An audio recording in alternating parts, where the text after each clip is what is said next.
There is something I must tell you.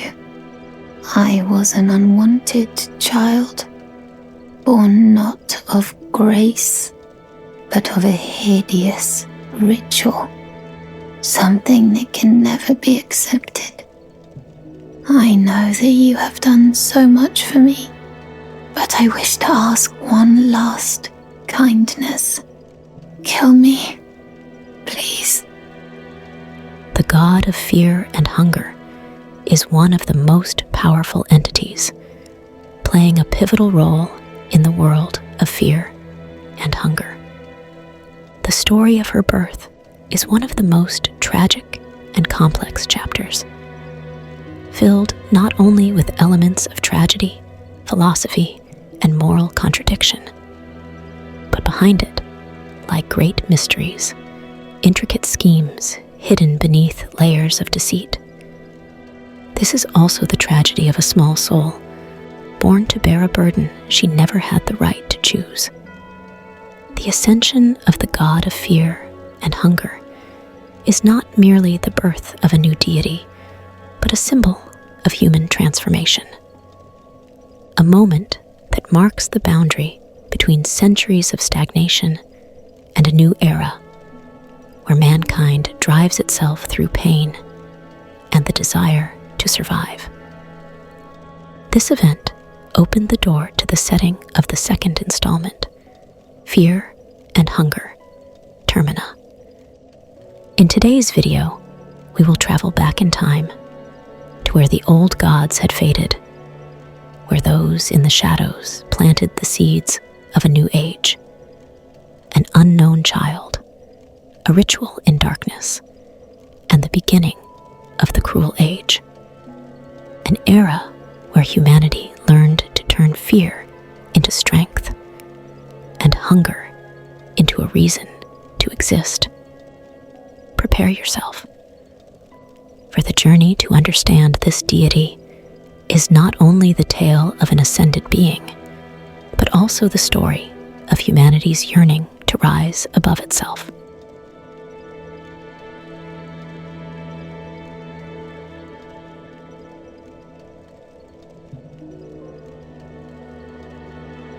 A great story often begins with ancient gods, and the world of fear and hunger is no exception. The old gods were once the most powerful beings, each representing a primordial aspect of the universe. They existed within the void, an abstract spiritual realm that can be seen as the vortex of souls in Berserk, the origin of ideas, the collective unconscious, where gods are born from the shared beliefs and fears of mankind. When faith rises, these ideas take clear form, and when belief fades, the deities slowly vanish. In the dawn of time, the old gods guided all humanity. People worshipped the primal concepts of the universe, which were themselves the old gods. Order then revolved around the reverence for the beauty of the cosmos, the spirit, the subconscious, and the soul. But then, a rift formed when the old gods abandoned mankind. More precisely, it was humanity that turned away from them, losing faith in the mystical and the metaphysical. It is understandable, for mankind, a creation of chaos, could hardly be confined to a defined order. Gradually, in fear and helplessness before the incomprehensible, humans chose to see the world through the lens they trusted, the lens of science. As faith faded, the presence of the old gods in the physical world weakened. Much like the idea of evil in Berserk, a malevolent entity nourished by the darkness within humanity's subconscious. The more humanity suffered, the stronger it grew. Perhaps the continued influence of the old gods in fear and hunger follows the same principle. The more humanity worships them, the greater their power and presence become.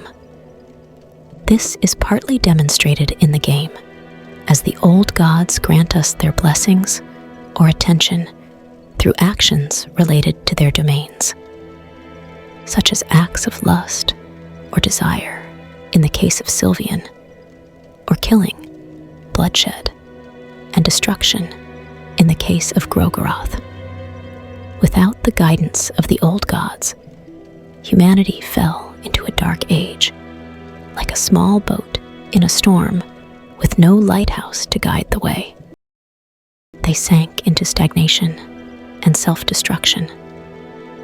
As flawed and chaotic beings, humans needed a torch, a guide to continue existing. Much like humanity in the universe of Warhammer 40k, clinging to the Emperor of Mankind, who sacrificed himself to become a living beacon, a symbol that guaranteed humanity's survival amid a chaotic universe filled with malevolent entities waiting to devour them. In the universe of fear and hunger, hope was rekindled when the first great event occurred. A human achieved power equal to that of the old gods. RHER, the Ascended One, savior of mankind. Ironically, though he came from humanity, the ascension and order that RHER brought were imbued with the essence of the old order, of the old gods. In my previous video, I presented analyses and theories about this deity, suggesting that RHER was likely a failed experiment, a final chance granted by the old gods to humanity, allowing them to rise and maintain the sacred order established by their creators. However, during his ascension, he came into conflict with his true nature. At the final step, RHER rejected the darkness within his own subconscious, and from that, the sulfur god was born. The consequence was the downfall of RHER and his reign, leaving humanity once again without a guide. Disheartened and losing faith in mankind, most of the old gods chose to withdraw from the physical world, returning to the void and abandoning humanity to decay and extinction. It seemed like the end of humankind, but it was not.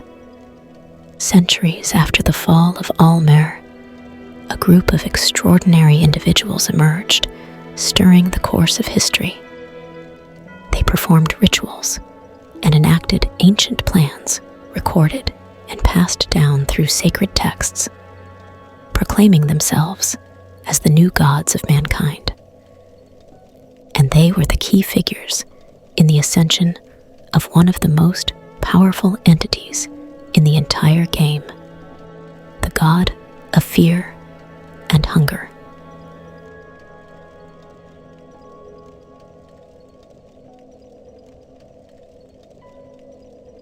Around the year 809, after the ascension and downfall of RHER, the world of fear and hunger once again fell into chaos, rotting under war and despair. As if realizing that humanity needed a new order, a secret fellowship appeared, composed of those who called themselves the Chosen Ones.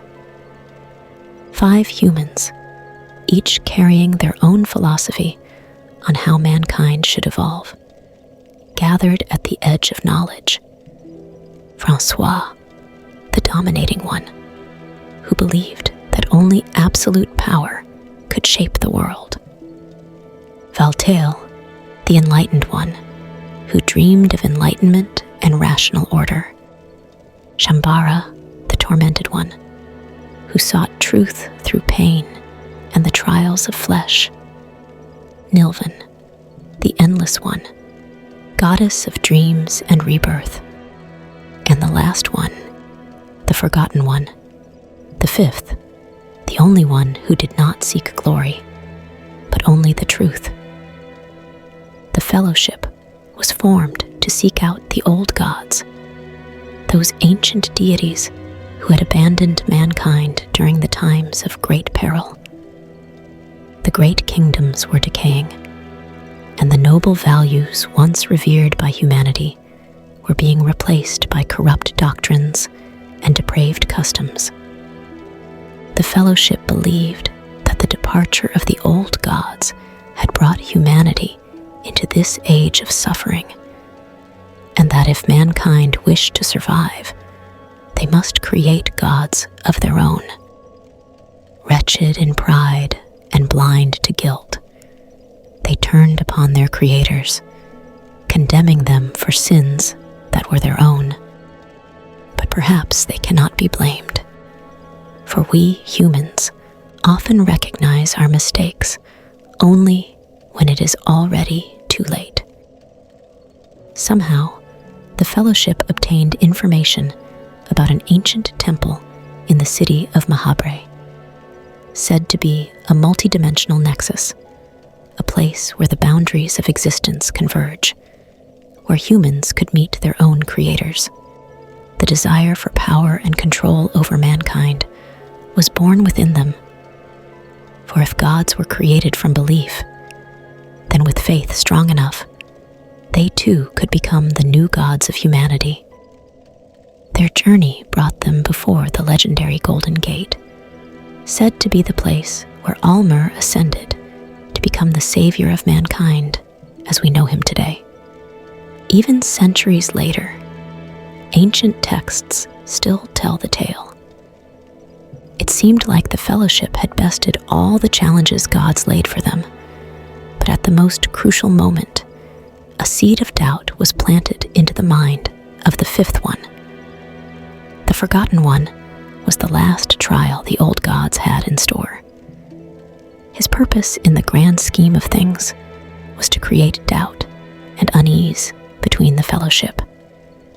Holding tight to their grand mission, the Fellowship prevailed, however.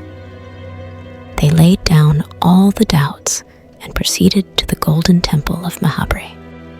The Fellowship tore down the legacy of the old gods and created a new world order, an age where mankind decided their own fate, an age of growth and prosperity. The Fellowship became the new gods that we know and love today. Strangely, every word reeks of deceit, as if woven from the praises of those who worshipped the Fellowship. We all know the truth about the new gods. And if you have forgotten, let me remind you with the words of Father Hugo in the second game, Termina. New gods are nothing but puppets who believe themselves to be puppeteers, a farce, and nothing more. The question here is, what was the true purpose behind the Fellowship spreading this false story? In a passage from the book, The Fellowship, Chapter 2, there is a notable detail. The text states, "The Forgotten One was a scholar of many arts and sciences, and as such, believed what was laid before his eyes. The older gods would use this to their advantage and create a grand lie, a lie about the greater scheme of things. The grand lie told of the way the older gods directed the flow of mankind, that many had gone before the same trials as the Fellowship, yet nothing had changed for the better for men as eons went by. Thus, one of the five heard the call of the ancient beings, and from that, doubt was born, creating division within the Fellowship. From that moment, the fifth one gave up and chose another path. The paradox here is that the whisper spoken to the fifth was in fact the truth, not a lie. It is possible that the old gods or some mysterious figure, perhaps the first king of Mahabre, who vanished mysteriously, or even RHER himself, now only a frail remnant drifting in the void, tried to create an obstacle to warn of the consequences of the foolish act the Fellowship was about to commit. From many perspectives, There are countless theories surrounding this mystery. Although no clear answer exists, we can assert that the content of the book was clearly twisted to favor the Fellowship and brand the ancient gods as liars. If this is true, then the story written about the Fellowship is nothing more than deceitful scripture, deliberately distorting the truth from the perspective of those who believed themselves victorious. Looking deeper, we can understand the true purpose behind this act: to legitimize the remaining members of the Fellowship, strengthen humanity's faith and worship in them, and erase belief in the old gods, thereby indirectly expanding their influence over the New World Order, or whatever illusion they had conjured for themselves. Yet, one undeniable truth remains. After their ascension, the Fellowship made Mahabra their dwelling, rebuilding the city in their own image, raising libraries and temples to be worshipped in.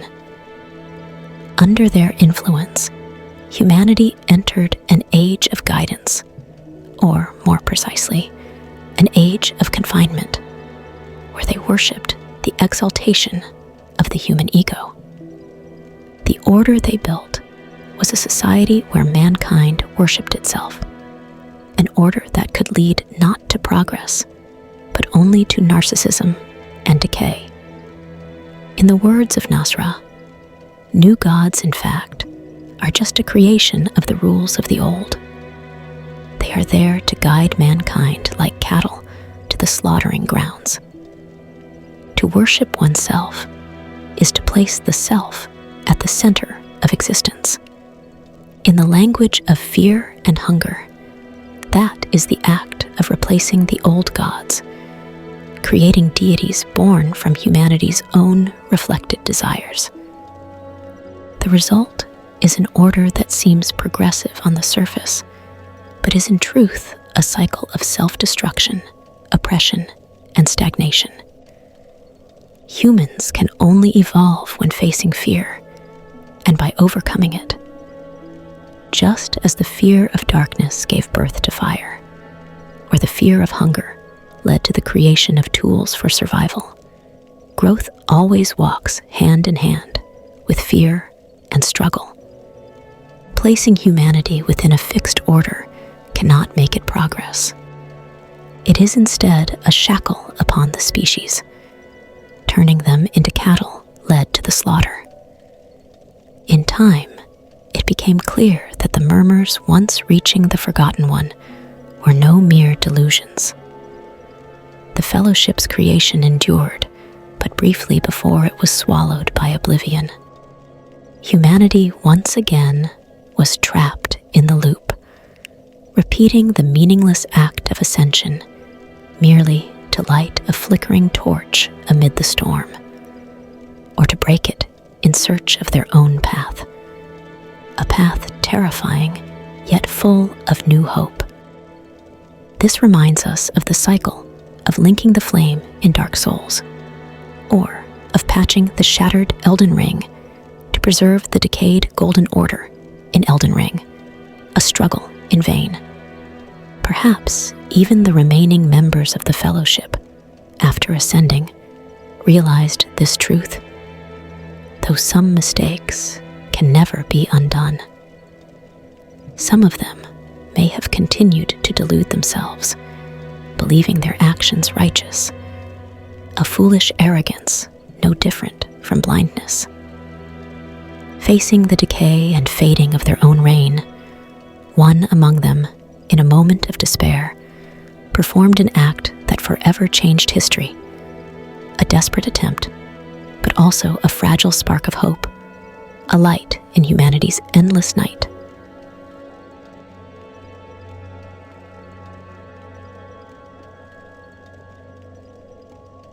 Have you ever heard of NILVAN, the goddess of eternity in fear and hunger?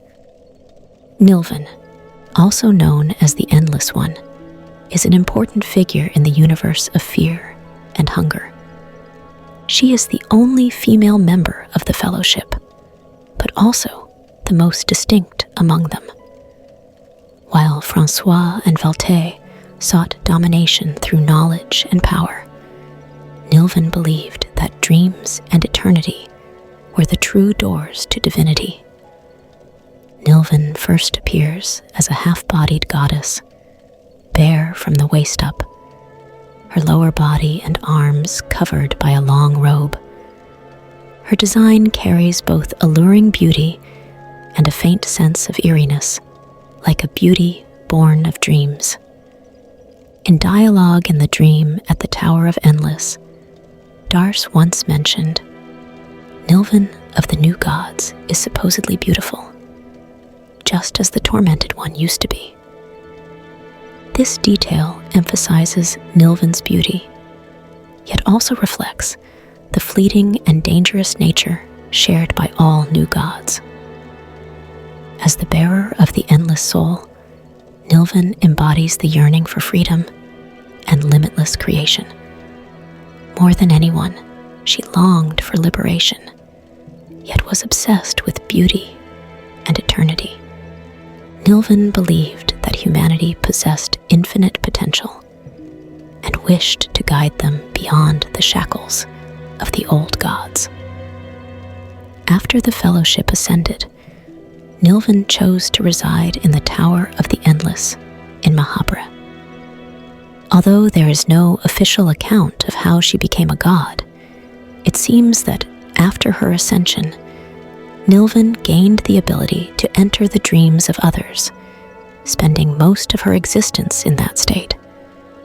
It is likely that her physical body dissolved during her transcendence, given her spiritual nature and the domain she represents. She became an eternal being existing within the realm of dreams. This is reflected clearly in the first game, where NILVAN rarely acts directly, but appears only within dreams, offering deals and subtly guiding humans to act in the real world. Her ability to walk through dreams allows her to interfere with perception itself, once again raising the question of where the line between reality and illusion truly lies, a theme central to the entirety of fear and hunger. Though often seen as a symbol of freedom and endless creativity, the endless soul she represents contains a paradox. Eternity is also a form of imprisonment. No official source mentions NILVAN's regret, yet by observing her existence, confined almost entirely to the dream realm, we can infer that the freedom she sought has become a separation from reality. Her liberation is also a disconnection from the world of humans. One striking detail is that NILVAN is the only deity who does not confront the player directly. She willingly offers her soul without combat, requiring only that one accept her condition, a curious offer. However, this does not make NILVAN benevolent.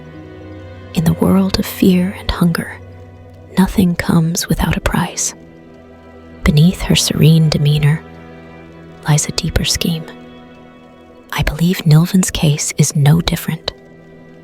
Though her true motive remains unclear, one thing is certain: even her eternity has its limits.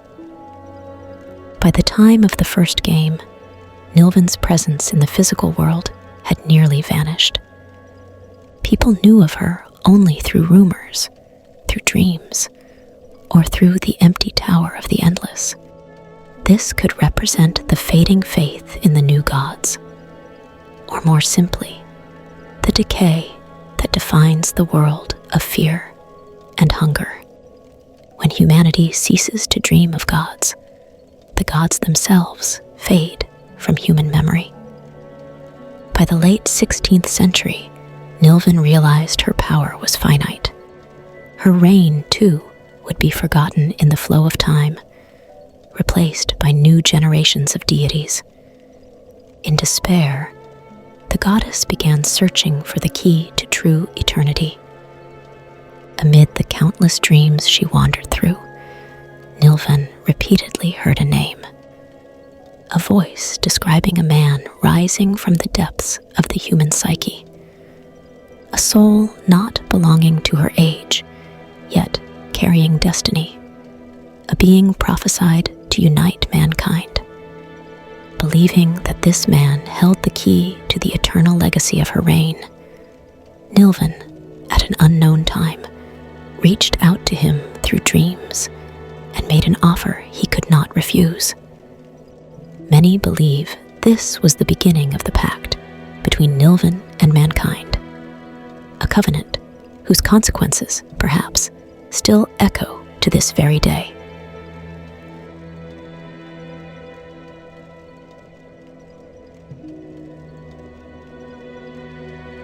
The prophesied one.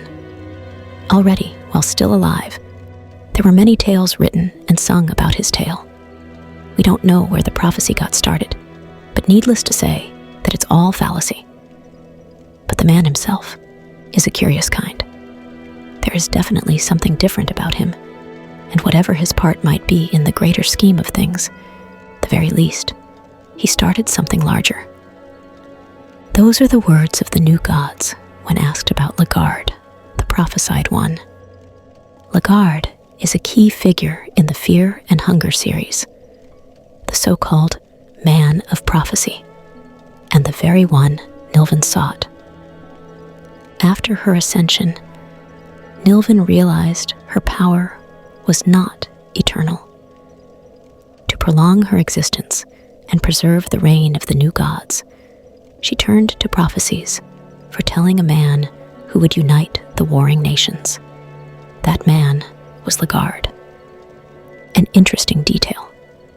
In a conversation between Darce and Lagarde, Darce implies that NILVAN of the new gods must be beautiful, subtly suggesting that Lagarde was captivated by her allure. However, to NILVAN, Lagarde was likely nothing more than a tool to fulfill her plan. In the first game, Lagarde is known as the captain of the Knights of the Midnight Sun, believed by many to be the man of prophecy, the one who could unite the lands torn apart by war. He was born in 1562 in the Kingdom of Rondon, served in the army, but left after discovering corruption.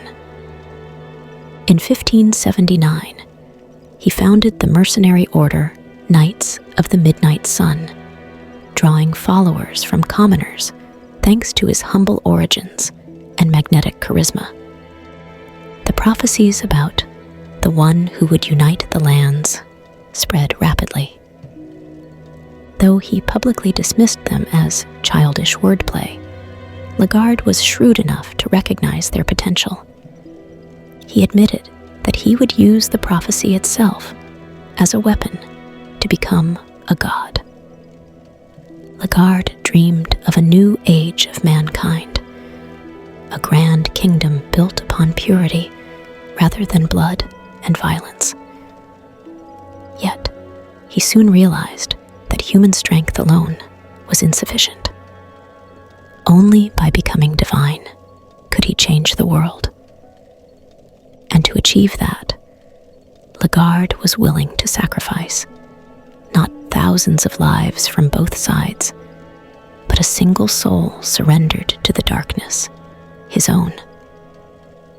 Ironically, that very ambition became his obsession, driving him to extremes and fueling the ruthless acts that followed. The bloody campaign to unify the lands, the pact with NILVAN, and the Northern Massacre, the homeland of Ragnvaldr, culminating in the assault on Oldegard to seize the Cube of the Depths, an artifact said to grant time travel, and open the gateway to Mahabra. This event led the Kingdom of Rondon to label the Knights of the Midnight Sun a threat and launch a counteroffensive, capturing Lagarde. Some theories suggest his capture was no tactical failure, but a deliberate act. Conversations with Nosramis and Nasra imply that Lagarde viewed suffering as a form of purification. His descent into the place known as fear and hunger might be seen as a ritual of ascetic devotion, testing his faith and conviction in his divine mission. If Lagarde truly believed mankind must endure suffering to attain godhood, then he was the first to walk that path. Certain dialogues in Fear and Hunger also reveal that Lagarde was not always bloodthirsty. He began with the ideal of uniting humanity through reason and vision. But when confronted with the brutal realities of politics, where faith, power, and divinity intertwined, he gradually came to believe that only divine power could compel humanity to obey. Tragically, in that very moment, his dream of unity was replaced by the desire for domination. His absolute faith in his mission blinded him to the destruction he caused. Nosramis, the philosopher encountered in the dungeon, described witnessing Lagarde's ascension as an event worth observing. Meanwhile, Nasra, the sorcerer who despised the new gods, called Lagarde as a pompous insect, mocking his plan as foolish and warning that the new gods sustain order only through oppression. He argued that humanity was born from chaos and therefore should never be bound by any imposed order. Lagarde's worldview crumbled, yet he could not accept the truth. The cost was too great. Still, Lagarde chose to sit upon the throne, becoming the new god, the king in yellow. Returning to the pact between Lagarde and NILVAN, I believe the two indeed reached a secret agreement. Given NILVAN's desperation and Lagarde's cunning, neither side would accept a losing hand. It must have been a mutual gain, a pact where both achieved their own ambitions. But what exactly was that pact? And why did it become one of the most symbolic events in the entire Fear and Hunger series, and in the history of humanity within its universe? If you are as curious as I am, be patient, for from here, we shall step into the central events that unveil the truth behind the mysteries Fear and Hunger has never fully revealed.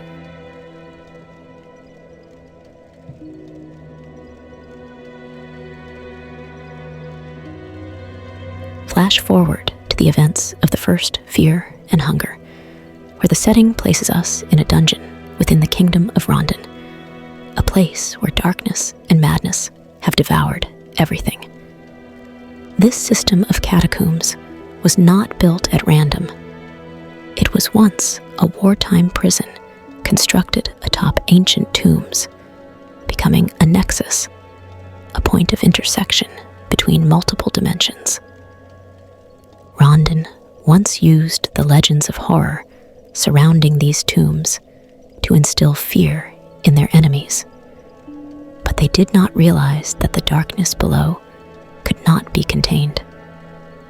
By the year 1590, the madness from the lower levels spread like a plague, forcing Captain Rudimer to carry out a purification of the dungeon, though he too soon lost his mind, becoming a wandering killer.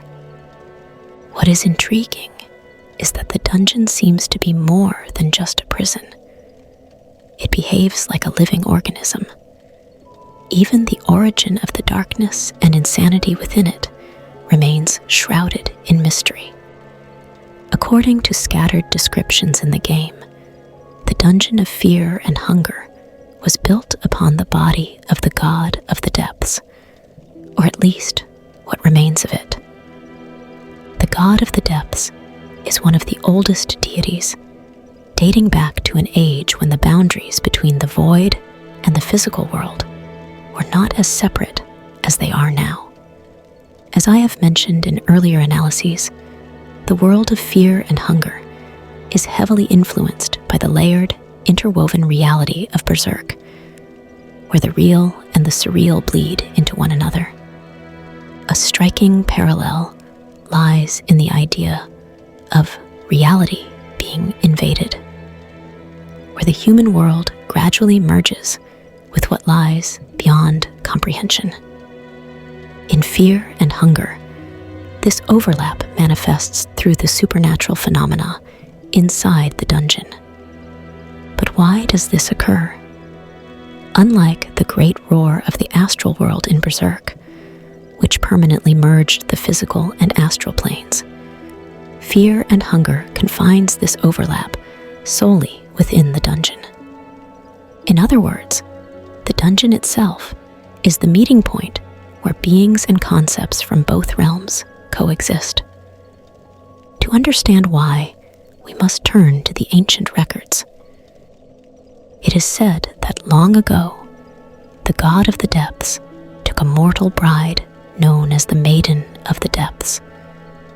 But the union of a cosmic god and a human was impossible. In a desperate attempt to connect the divine and mortal realms, whether out of love or devotion, the Maiden of the Depths merged herself with the Tree of the Depths, which resides within the dungeon. The tree acts as a conduit, linking the dungeon to the thicket, symbolizing the maiden's attempt to bridge the two worlds and reach the god she worshipped. However, this act may not have been purely her own. The god of the depths may have also used his power to manifest within the physical world. Though partially successful, the result was a colossal, dying body, its organs scattered throughout the lower layers of the dungeon. The god's heart was enveloped by the maiden's roots, an image that may signify love or sacrifice. While the story carries emotional and symbolic weight, we should be cautious about ascribing human feelings to a divine being. It may have been a sacrificial ritual, where the chosen bride was transformed into the binding flesh, holding the gateway between worlds from collapsing. The cult of the god of the depths may have orchestrated this rite and later distorted the legend to sanctify their act, turning it into a symbol of divine love. Either way, one truth remains. The god of the depths failed. His decaying body, the ever-shifting structure of the dungeon, and the countless twisted creatures within it, many of whom were once his worshippers, are the evidence. Some claim that the dungeon changes shape to test intruders, but I believe this is a defense mechanism of the dying god himself, much like a body creating antibodies when attacked by a virus. If this hypothesis is correct, it not only explains the fall of the god's cult, but also reveals the origin of the darkness and madness spreading through the dungeon. In other words, when humans built their prison to hold criminals and heretics, they unknowingly dug into the god's body.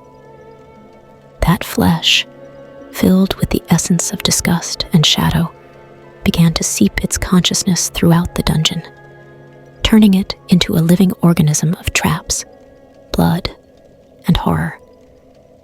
It slowly eroded the minds of those who entered, driving them insane and transforming them. The madness within the dungeon, therefore, is not a curse, but the natural reaction of a god in decay. Another fascinating detail lies in the symbol of the god of the depths, the letter R. It may have been inspired by the rune RHER from Norse mythology. This rune represents a journey, movement, and the path toward a destination, both physical and spiritual. Philosophically, RHER stands for the ordered path through chaos, the flow that guides the universe. However, in the god's sigil, the rune is inverted, carrying the opposite meaning: disorientation, falling off the path, descending into the abyss, and losing one's place in the cosmic order. Using an inverted RHER is fitting, symbolizing a descent into the depths, into the subconscious, into chaos. A perfect image for this deity's nature within fear and hunger. Returning to the main narrative, the true power of the god of the depths remains unknown. But based on the clues scattered throughout, it is possible that he transformed his very being into a gateway linking the physical world and the abyss of the void. The purpose of this act is uncertain, but any who venture too deep risk losing their sanity, except for a few, such as Lagarde and the figure we are about to discuss next. Furthermore, the body and unique power of the god of the depths are crucial pieces in NILVAN's grand design. A meticulously crafted plan to preserve her influence and rekindle the flame of humanity amid endless despair. Or at least, that is what NILVAN believed.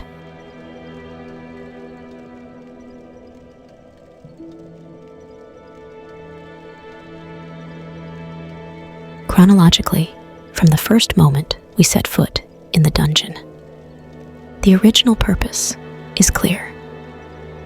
Rescue Lagarde, the leader of the Knights of the Midnight Sun, the man in the prophecy who will unite the factions without war. The moment we step into the dungeon, we immediately face strange creatures, their bodies distorted, their flesh and minds twisted. Following many grueling fights and deeper wanderings, we pass by a mysterious room with a locked door. From inside comes a faint sound. Curiosity and caution rise together. We do not know what waits behind the door, especially after the horrifying events we have witnessed since the first moment we entered the dungeon of fear and hunger. Yet curiosity overcomes fear. We decide to place our hand upon the door. Before our eyes is a room with cold walls, a red carpet still fresh with vivid patterns, bookshelves, and an old table with something resembling a war map left behind. The room seems to have belonged to someone not long ago. Turning our gaze toward the source of the sound, and before us emerges a strange sight. A little girl kneels, hands covering her face, sobbing inside a large iron cage, twice the size of an adult. A question immediately flashes through our mind. Why and how is she here? As we know, this dungeon was once used by the Kingdom of Rondon to imprison serious criminals or heretics who blasphemed against the gods. So what could have caused a child to be locked inside that iron cage? And more importantly, who brought her here? Looking at the flag of Rondon hanging neatly on the wall and the unfinished map on the table, it is not hard to assume that this room was once used by a group of Rondon soldiers for a ritual or research mission in the dungeon. It is very likely that after Rondon lost control of the dungeon under the influence of the god of the depths, or even before that time, the girl was brought here to carry out a mission, or more mysteriously, to conceal a secret plan. Whatever the case, her presence in the iron cage is by no means accidental. Although there is no information in the game confirming this event, judging from the current situation, we can assume that the girl is an important key to some mission or plan that was interrupted by the chaos of the current dungeon. Looking closely, the girl has pale skin, a small, fragile body, short red hair, and large round eyes. She wears a loose brown dress over a dark blue undershirt, and her thin arms are covered with small scars. They could be the marks of shackles or scars from self-defense against whips, torture, or perhaps worse, from a failed attempt to end her own life. Clearly, this child has endured immense suffering throughout her life. Her fragile appearance stands in complete contrast to the disgusting creatures in the dungeon, giving us the sense of seeing a faint glimmer of light, a small angel in the hell of fear and hunger. But something is strange about her. We all know that the dungeon is currently corroded by the power and darkness of the god of the depths. That means anyone existing here, aside from being tormented by hunger, also has their spirit constantly tortured and eroded, resulting in the birth of terrifying creatures we have faced since the very beginning of our descent. Yet, the girl seems completely unaffected by this influence, possessing an extraordinary ability beyond humanity. Perhaps because of this mysterious power, she was captured and brought here for research. The truth is unclear, but now we stand before a difficult choice. Leave the girl and continue the main mission, or risk saving an unusual child we do not know at all. If we choose to take the girl with us, we must protect her throughout a dangerous journey, a reckless and time-consuming act. But if we abandon her, we do not know what will happen. Even if she possesses great power, clearly the dungeon is no place for a child, and more than anyone, we understand that. This choice creates one of the greatest inner conflicts in the entire game. You and I both know that whatever we choose, the game will make us pay the price. Many players have chosen to rescue the girl, not only because of game mechanics, as she can learn magic and take blows for the team, but also because they feel it is an act of humanity. By lifting her from the iron cage, they defy the cruel world of fear and hunger, affirming that compassion can still exist in darkness. Therefore, there is no reason for us to leave her behind. After being freed from the iron cage, she immediately joins us as a member of the party. Though she seems fragile, timid, and seldom meets another's gaze, she is no burden. When danger arises, she rushes to shield her allies, willing to sacrifice herself to protect them. This bravery makes us feel greater affection and attachment, especially when we realize she has never received kindness from anyone else. In addition, the girl can learn all spells in the game and has several interesting interactions during our journey. She seems to have a close bond with the dog Moonless, one of the companions we can recruit. When we give her the dagger, a simple training knife, she appears to love it deeply, implying it is the first act of kindness she has ever received.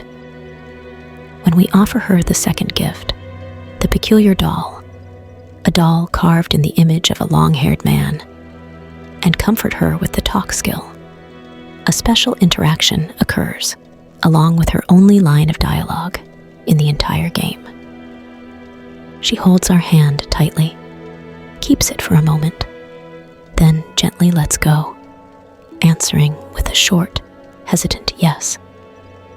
The decision to protect the girl also leads to one of the most significant events in the world of fear and hunger, opening new layers of meaning about freedom, power, and the evolution of humanity, something I will analyze more deeply in the second half of the video. Although at times, that action places us in morally difficult choices, by choosing to take her with us, we prove one thing: compassion and hope can still exist. And it is precisely these seemingly small decisions, like unlocking a cage and holding the trembling hand of a little girl, that sometimes determine the fate of the entire world. Perhaps fear and hunger is not merely telling the story of a child in a dungeon, but also testing us. Saving the girl is not just an action in the game. It is a moral test. When all values collapse, can humanity still exist? Can we keep the human part of ourselves when the entire world around us has gone mad? The answer, I leave to you.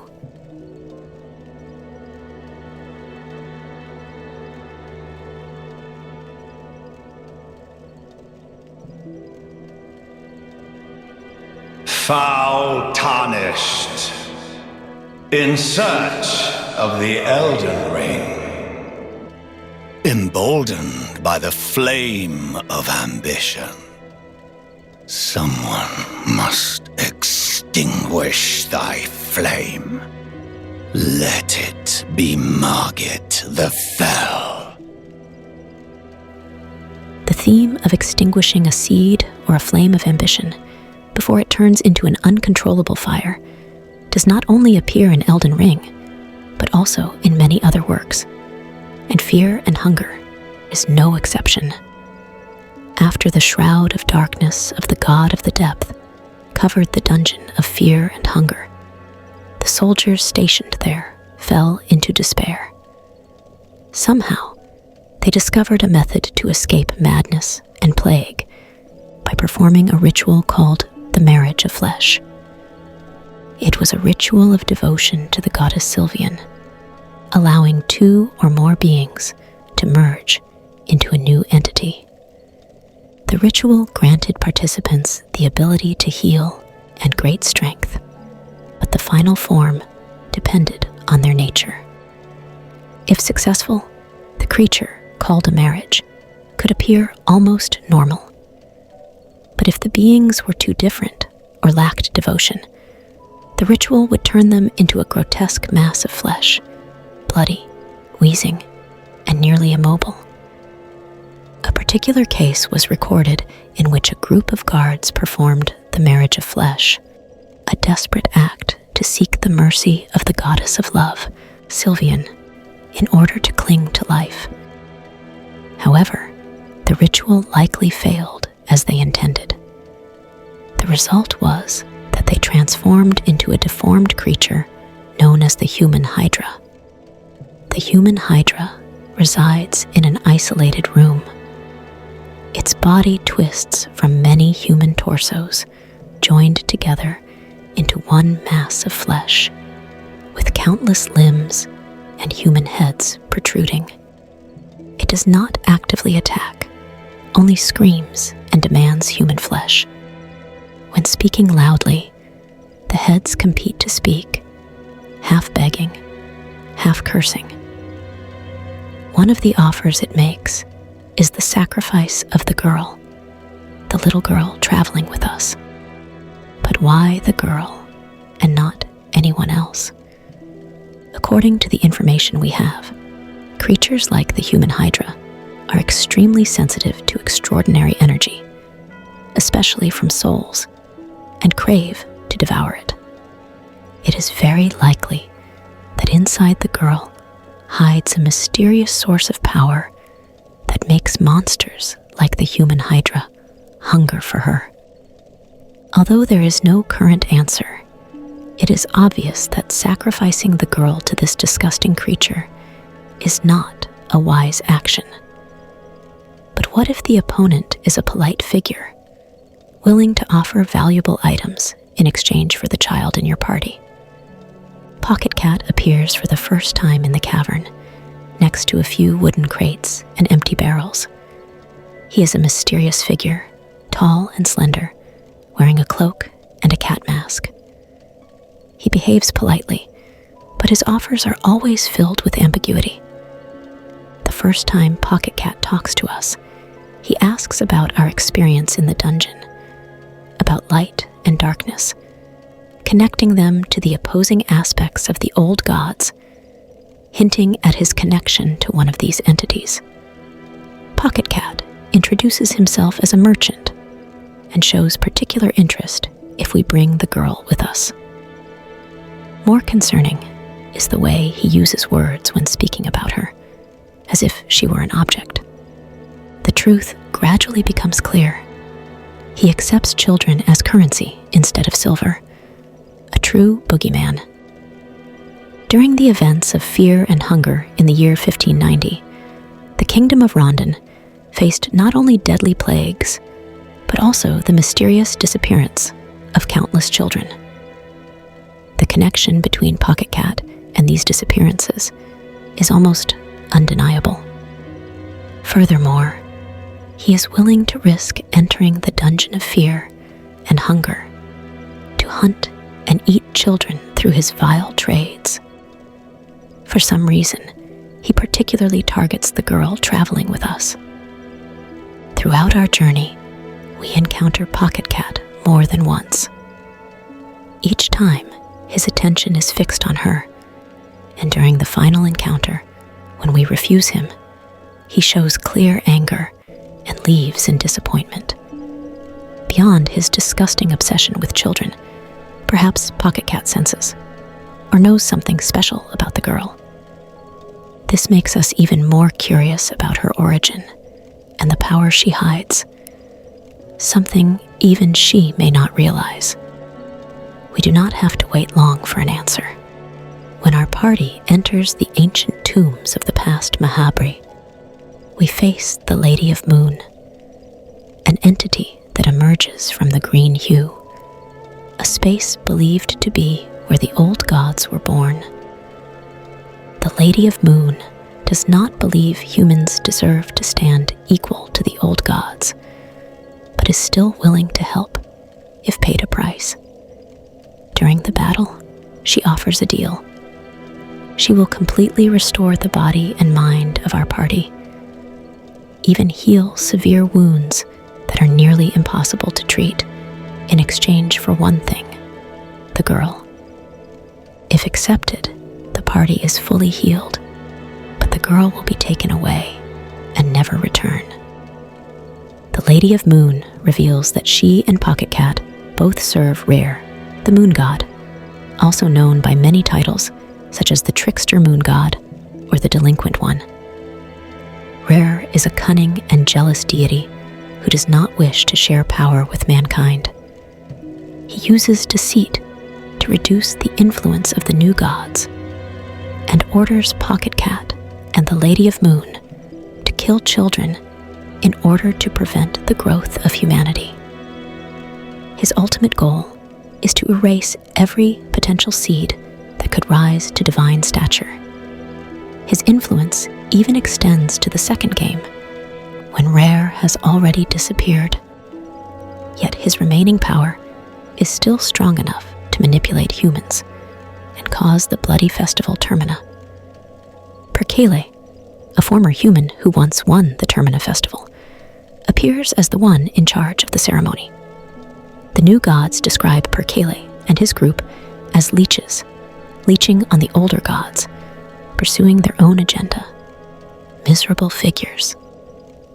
At first, Perkele was believed to serve RHER, but later, the truth is revealed that RHER had already withdrawn from the world long ago, leaving behind only a remnant, the moon hanging in the sky.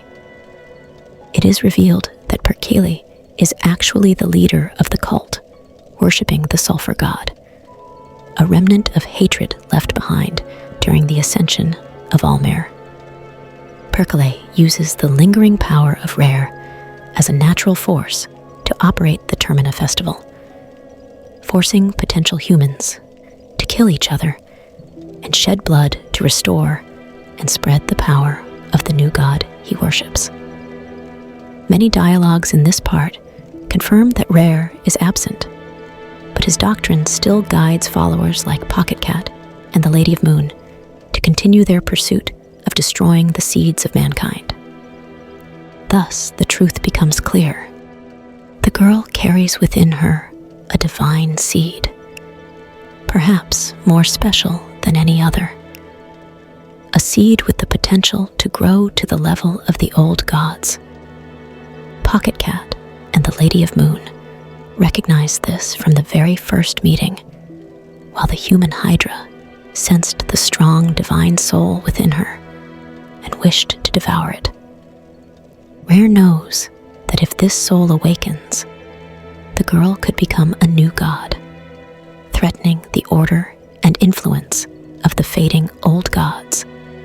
Therefore, he sends POCKETCAT and the Lady of Moon to hunt her, using every possible method, from material temptation to offers of healing, to make us sacrifice the last hope of humanity. A clever move, true to his name. Instead of letting humanity develop beyond control, RHER chooses to extinguish the flame of hope before it ignites. Facing the temptations of the servants of the moon god, once again, we are placed in a moral dilemma: protect the girl or offer her for fleeting gain.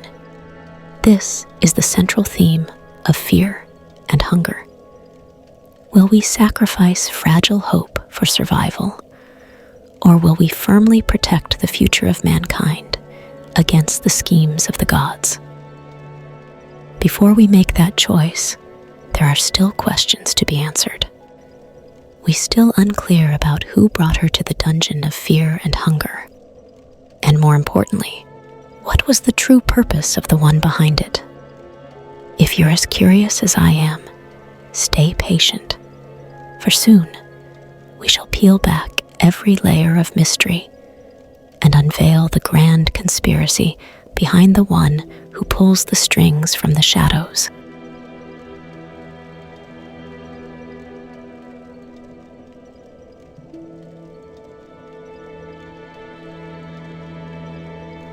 During the journey through the deep dungeon, in one of the cells, we pick up an item named Peculiar Doll, described as follows. A simple, crude doll, depicting a long-haired man, is laying on the ground. Give it to the girl, and we notice an interesting interaction. The girl pets the crude hair of the doll gently. You can immediately see her eyes widening in excitement. It seems the girl likes this doll very much. The girl's unusually delighted reaction to the doll, shaped like a long-haired man, suggests she has familiarity or a special attachment to that figure, even when the story has not given a clear explanation. At the storytelling level, fear and hunger often uses mundane items to hide information. This small object is the first trigger for a hidden narrative layer. Who is the man in the doll, and why does the girl react that way? The second clue appears if the player fails to rescue Lagarde in time, leading to Lagarde's death in the dungeon. Here, we see the girl kneeling beside the corpse, as if recognizing this man from somewhere, her eyes wide and tears falling. The scene of the girl shedding tears before Lagarde's body is a notable detail, since before that, she remained silent and indifferent to everything around her. This emotional reaction shows a deep connection between her and Lagarde, going far beyond a random bond between two strangers. In addition, the coincidence between the image of the long-haired man of the doll found in the cell and Lagarde's appearance further strengthens the theory that Lagarde is the figure the doll depicts, and the girl seems to have been familiar with Lagarde's image from before, or may have a deep connection with him. All these hints prepare for an important reveal about the girl's identity in the story. As we know, Lagarde, captain of the Knights of the Midnight Sun, is a central figure in the events of fear and hunger. Lagarde is not simply a randomly imprisoned victim. He pursues a grand purpose: to become a new god. According to prophecy, Lagarde is called the Chosen One, who can unite the warring kingdoms without force. In that context, NILVAN, one of the self-proclaimed new gods, saw in LaGarde the key to prolonging her existence and influence. Though she possesses divine power, NILVAN realizes her era will fade, obsessed with maintaining eternal influence. She nurtures an ambitious plan to join with LaGarde, the man of prophecy, to create something special, a divine seed bearing the blood of a god of human origin with the chosen man. NILVAN believes that LaGarde is the key for her to continue eternal existence, so she bore a child with him, hoping that child would become a beacon of hope to light the way for all mankind. The pact between the two can be understood as follows. LaGarde helps NILVAN create a child of divine blood, and in return, NILVAN provides LaGarde what he needs to achieve divine power. Specifically, NILVAN asks LaGarde, or anyone aiding her, to bring their daughter, the girl, down to the heart of darkness at the bottom of the dungeon. In return, she grants her endless soul to that person, a power essential to open the path to the golden temple of legend. In fact, according to the account of the sorcerer Nazramas, who we later learn is the fifth one, the Forgotten One, he hints that LaGarde's plan for godhood includes gathering the essences of various gods, suffering from the dungeon, enlightened knowledge from the cube, eternity through the meeting with NILVAN, and dominion through campaigns.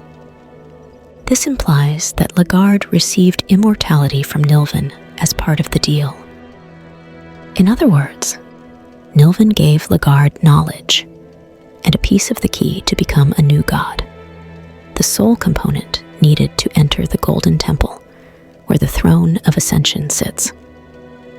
This explains why LaGarde is obsessed with finding the way to the throne of ascension at the bottom of the dungeon, because he has been promised divine power.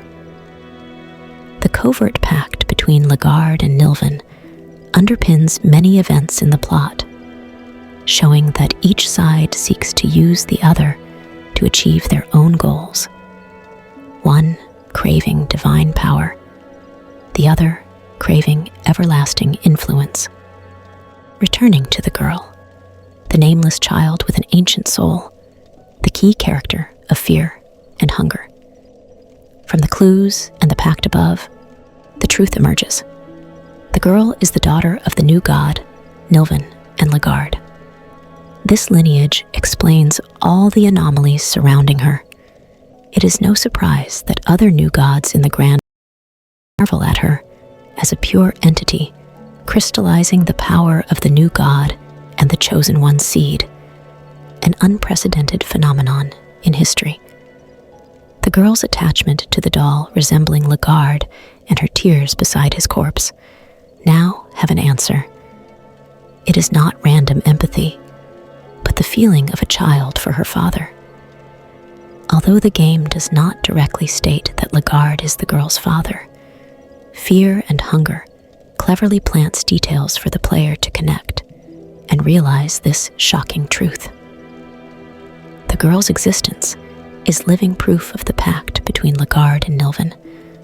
Her identity is the key link connecting the player's storyline with that of the gods. The way the girl was conceived carries symbolic meaning in fear and hunger's lore. It is likely she was not born in a normal manner or directly from NILVAN, but from NILVAN sowing a divine seed created from her and LaGarde into the womb of a human. This is similar to myths about the birth of RHER, an ancient god in the world of fear and hunger.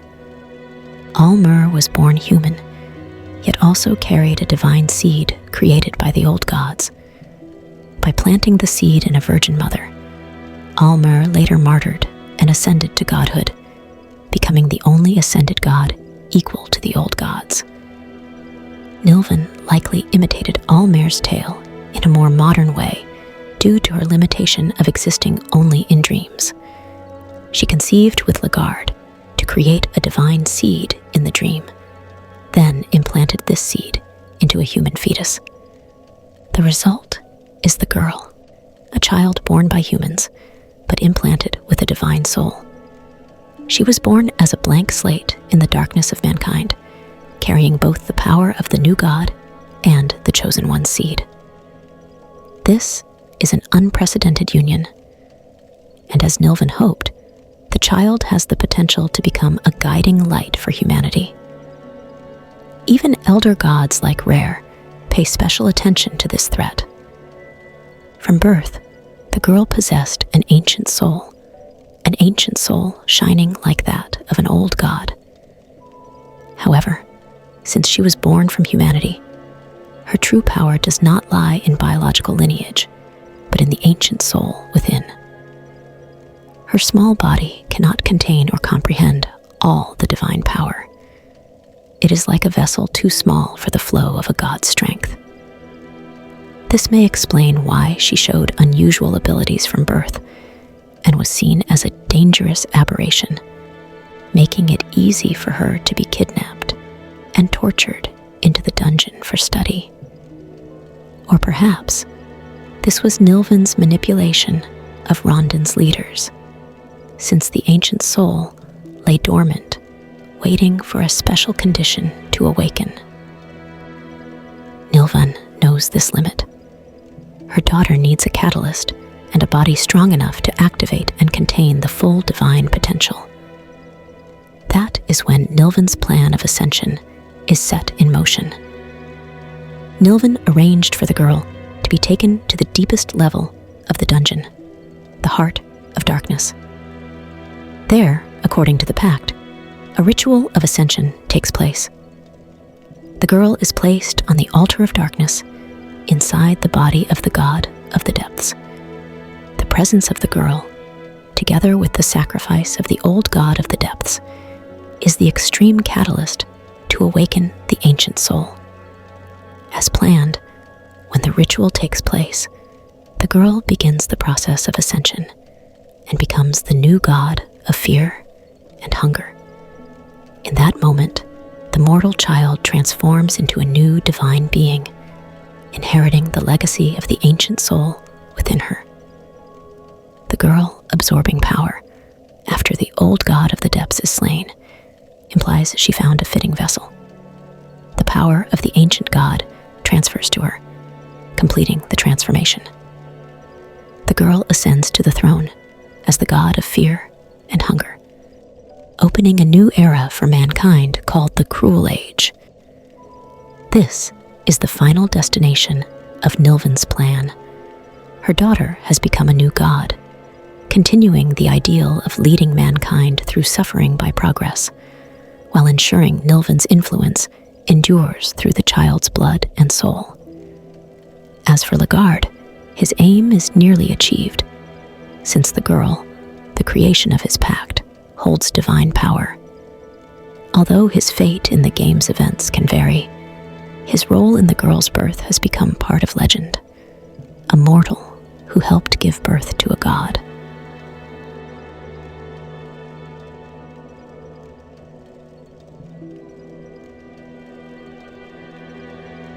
I know I'm asking you to commit a cardinal sin, but it must be done to reach the path beyond, and that is the path I wish to travel.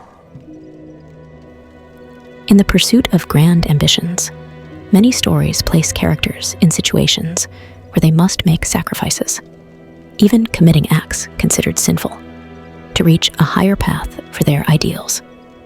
This is a familiar motif in popular culture, raising the eternal moral question: can noble ends justify cruel means?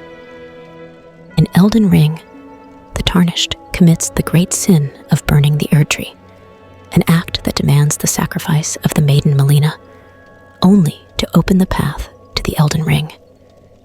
Likewise, The Last of Us forces Joel into a cruel choice: to let Ellie die on the operating table to save humanity, or slaughter all the fireflies to save her. In Berserk, Griffith, in his ambition to found a kingdom, performs the eclipse ritual, sacrificing the entire band of the Hawk to demons in exchange for the power to become Femto. These examples show that the motif of achieving greatness at a terrible price is both compelling and horrifying, making us ask, if it were us, would we dare sacrifice our humanity to reach greatness?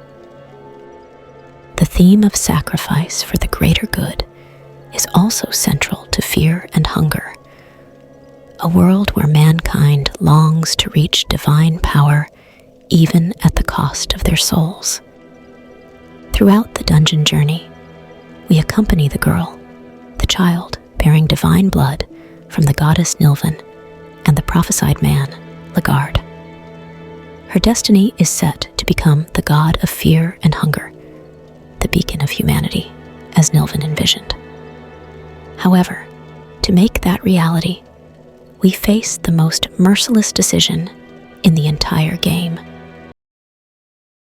Altar of Darkness, at the dungeon's deepest level, to perform the Ascension ritual, which means sacrificing her to save humanity from stagnation and suffering.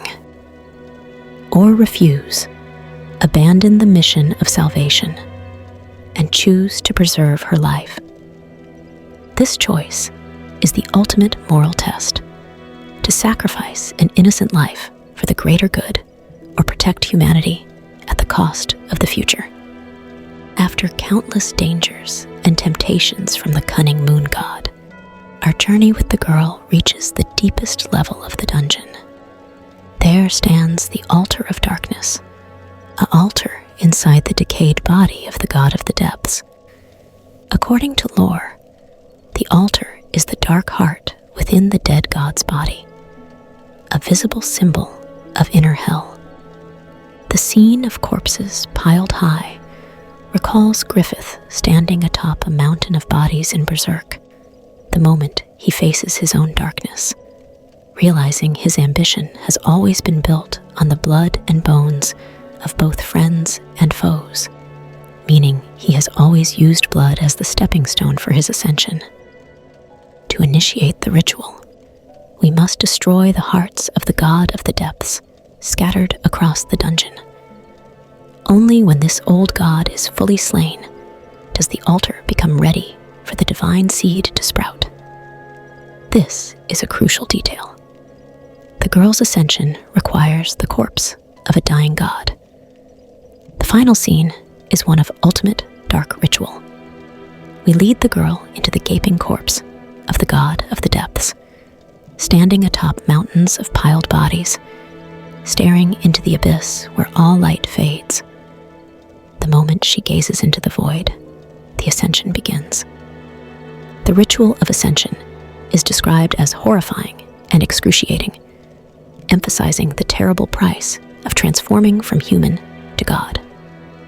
The divine seed within her, the ancient soul, begins to awaken upon contact with the darkness of the altar. The girl's body undergoes violent transformation. She writhes and contorts in supernatural agony, her small frame twisting and stretching at terrifying speed. Her body matures in an instant, from a frail child to the form of a grown woman, deformed and grotesque. At the final moment, her body tears apart from within, revealing a new being emerging from the void, the god of fear and hunger. When the god of fear and hunger descends, she is newly born, yet wields the power of an ancient god. According to lore, she is one of only 2 mortals to ever ascend into true godhood, standing alongside Almir, the legendary founder of the world's greatest faith.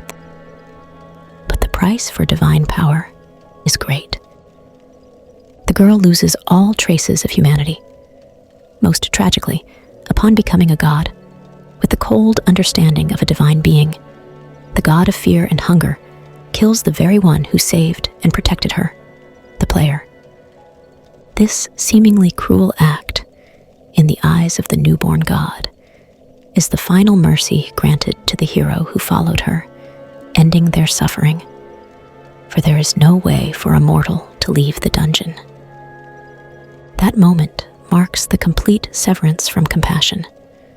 The once pure girl has become a new god, cold and merciless, viewing pain and death as salvation. The ascension tale of the girl thus takes on a tragic and horrifying tone. To become humanity's savior, an innocent soul endures ultimate torment, and even her savior cannot survive.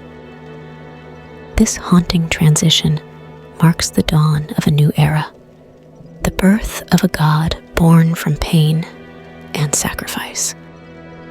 Symbolically, the god of fear and hunger inherits directly from the god of the depths, the old god sacrificed in the ritual. According to Father Hugo's reasoning, the old gods never truly die. When their physical form and concept in the real world fade, they simply dissolve into the cosmic flow. Since each old god represents a primordial aspect of the universe, they will eventually reappear at another point in the great stream of time. Although part of the essence and power of the god of the depths was transferred to the god of fear and hunger, one thing is certain: the god of the depths never truly vanished and never can. In truth, the body of the god of the depths was merely a cocoon to birth the god of fear and hunger. Thus, the new deity merely borrowed the body and absorbed the remaining core attributes of the dark god as the foundation of her ascension. The clearest proof is that the god of fear and hunger also possesses the ability to command insects and vermin, powers originally belonging to the god of the depths, worshipped by insects and outcast creatures of darkness. The eternal darkness of the abyss, the ever-present darkness, now becomes part of the new god's essence, shaping both her nature and her mission. No longer the innocent girl she once was, this god is cold, solemn, and shrouded in shadow. She sees suffering as natural and regards herself as the guide leading humanity through darkness by enduring it. Ironically, though born for humanity, she is not a merciful deity. Having inherited the flesh and some of the power of the old god, within her still lingers the primal cruelty of the ancient gods. This is the dual legacy she carries: divine power and the absence of emotion and human light. Her symbol reflects this duality. Every god in fear and hunger has a deeply symbolic sigil, and the god of fear and hunger is no exception. Her mark is the mirrored duplication of the god of the depths symbol. As analyzed before, the god of the depths sigil was inspired by the rune RHER from the ancient Futhark alphabet. RHER symbolizes journey, movement, and cosmic order, the image of the wheel of fate rolling along its destined path, implying that every step in life has meaning. Conversely, when reversed, the rune represents stagnation, chaos, or losing one's way along the journey, symbolizing imbalance and loss of order. The god of the depths, reversed R, is a visual metaphor, a symbol of falling out of cosmic alignment, descending into the dark abyss where followers lose direction and are consumed by chaos. The fascinating part is that the god of fear and hunger's sigil combines both the upright and inverted RHER. This carries multiple layers of meaning. It represents direct inheritance from her predecessor. She carries within her the concepts and partial power of the god of the depths. It also symbolizes her own journey of ascension, describing a path written in fate traveled downward into the deepest darkness, embracing chaos to achieve enlightenment. In other words, her sigil is a metaphor for the journey from a human embodiment of chaos to a divine embodiment of balance and order. If the god of the depths represents deviation from the cosmic path, then the god of fear and hunger represents using that very deviation as the driving force for evolution. This is a masterful symbolic design, showcasing the intelligence and philosophical depth behind fear and hunger's mythic world-building. The name God of Fear and Hunger is not merely figurative. It reflects both her philosophy and her role in the post-ascension world. The era she created is known as the Cruel Age, defined by two forces: fear and hunger, spreading across humankind. At first glance, it seems an age of endless suffering. Yet, ironically, fear and hunger become the driving forces of human progress. According to in-game records, under her influence, humanity begins to value adversity, embracing hardship as both inspiration and motivation. After centuries of stagnation, mankind finally breaks free of the static darkness, entering an age of technological and cultural advancement. The Cruel Age, as known, saw unending wars, famine, and conflict, but also unprecedented invention, discovery, and art. By spreading fear and hunger, the merciless God forces mankind to adapt, to overcome hardship to survive. And through that struggle, humanity evolves in mind and society. This is the bitter paradox fear and hunger emphasizes. Suffering becomes the catalyst for progress. The symbolic meaning is clear. Fear and hunger, the most primal negative experiences, are in truth the fundamental forces that make humanity stronger and push them beyond their limits. However, the cost of this development is immense. The Cruel Age witnesses countless human tragedies, from natural disasters to world wars. Historical chronicles mark this era, lasting until the mid-20th century, peaking with the two great wars that left the world devastated. Fear and hunger drove science, weaponry, industry, technology of war, but also led mankind to moral ruin. NILVAN, who once believed her daughter would save humanity, must have felt bitter despair. The divine child she hoped would redeem mankind became a merciless god, shaping a world reflecting her own tortured childhood.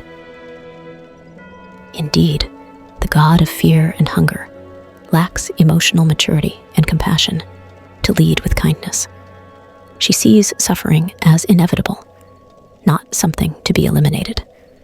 Thus, this so-called savior does not save humanity from pain, but casts them deeper into it, in the paradoxical belief that only through such agony can they grow stronger. The age she brought may have ended centuries of stagnation, but it also drowned mankind in a new sea of suffering, harsher and more merciless. This is the central tragedy of fear and hunger. To evolve, humanity must pay with its own pain. The story of Fear and Hunger 2, Termina, directly continues the legacy of the Cruel Age and closes that blood-stained chapter of history. In 1942, after the height of World War II, the god of fear and hunger fell into slumber or weakened, making way for the emergence of a new god, Logic. Logic, also known as the machine god, is the embodiment of artificial intelligence and technology, a god born not from mystical union or ancient sacrifice, but from the hands and minds of modern humanity. The awakening of Logic marks the end of the Cruel Age and and the beginning of the technological era. In Termina, logic is described as the result of collective scientific advancement. Humanity has finally created its own God, founded on belief in knowledge and reason rather than the mystical powers of old. This turning point carries deep symbolic meaning. Mankind rising to reclaim its destiny from the ancient gods, shaping its future based on logic instead of fear and hunger.